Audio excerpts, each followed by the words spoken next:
Wahai ayah dan ibu,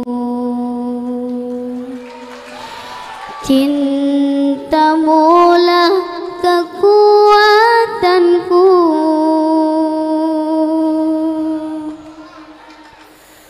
Dengarlah rintihan anakmu, keluh kesah tanpa hadirmu.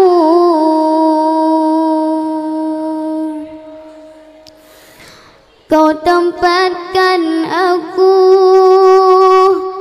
jauh tanpamu, ku yakin ini karena cintamu. Kau tempatkan aku jauh tanpamu di babus salam, ku menuntut ilmu.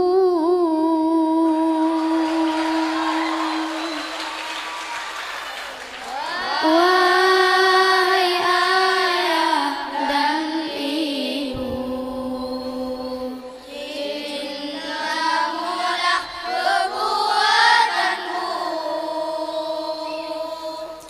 Dengarlah rintihan anakmu, keluh kesah tanpa hadirmu. Kau tempatkan aku jauh tanpamu, ku yakin ini karena cintamu. Kau tempatkan aku jauh tanpamu di babus salam, ku menuntut ilmu. Aku korbankan semua untukmu, lelah susah payah keseharianku. Aku korbankan karena cintamu, tangisan hati dalam senyumanku.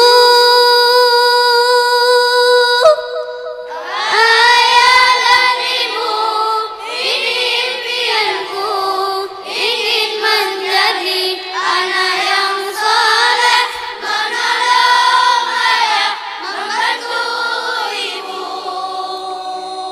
ingin berbakti padamu selalu. Oh guru, kau bimbing jiwa ragaku, tuh bahagiakan orang tuaku. Setiap pagi, siang, dan juga malam, dengan sabar kau temani aku. Aku korbankan semua untukmu, lelah susah payah keseharianku. Aku